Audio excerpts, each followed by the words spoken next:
તો સુરત જિલ્લામાં ધોધમાર વરસાદથી જળબંબાકાર માંગરોળના પાલોદ ગામે ફિરદોશ શોપિંગમાં પાણી ભરાયા। ઘૂંટણસમાં પાણી ભરાતા હાલાકી લોકોએ ભોગવી। તંત્રની પ્રી મોન્સૂન કામગીરી માત્ર ને માત્ર કાગળ પર છે। ગટરોની યોગ્ય સાફ સફાઈ ન થતા પાણી ભરાયા।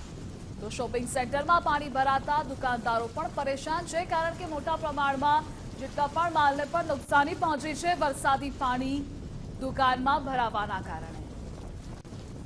તો આપ જોઈ રહ્યા છો કે વેપારીઓ સુરત જિલ્લામાં ધોધમાર વરસાદ વરસી રહ્યો છે। ભારે વરસાદને કારણે ઠેર ઠેર પાણી ભરાવાની સમસ્યા સામે આવી રહી છે।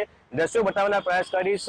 માંગરોળના જે પાલોદ ગામનો જે આ શોપિંગ સેન્ટર છે, ફિરદોશ શોપિંગ સેન્ટર ખાતે પાણી છે તે ભરાયા છે। દ્રશ્યો જોઈ શકો છો, આખું શોપિંગ છે તે જાણે જળમગ્ન થયો હોય તે પ્રમાણના દ્રશ્યો છે તે જોવા મળી રહ્યા છે। મહત્વનું છે કે પાલોદ ગામના લોકો માટે આ જે શોપિંગ સેન્ટર છે તે ખૂબ મહત્વનું છે, કારણ કે અહીં મોટા પ્રમાણના લોકો છે તે શોપિંગ અને ખરીદી કરવા માટે આવતા હોય છે। પરંતુ જે પ્રમાણે વરસાદ વરસી રહ્યો છે તેને કારણે જે શોપિંગ છે, શોપિંગ સેન્ટરમાં મોટા પ્રમાણમાં પાણી છે તે ભરાવો થયો છે।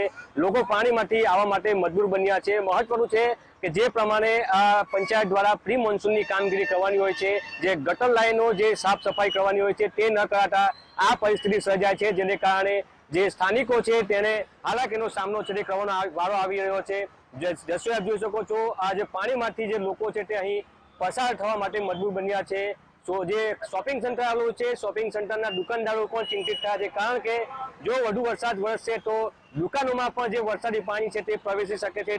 તેને લીધે જે દુકાનદારો છે તે ક્યાંક ને ક્યાંક ચિંતામાં જોવા મળી રહ્યા છે।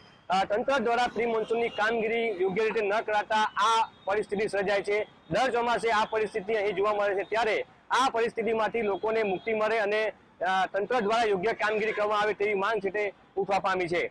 ઉદય જાદવ, ગુજરાત ફર્સ્ટ, સુરત।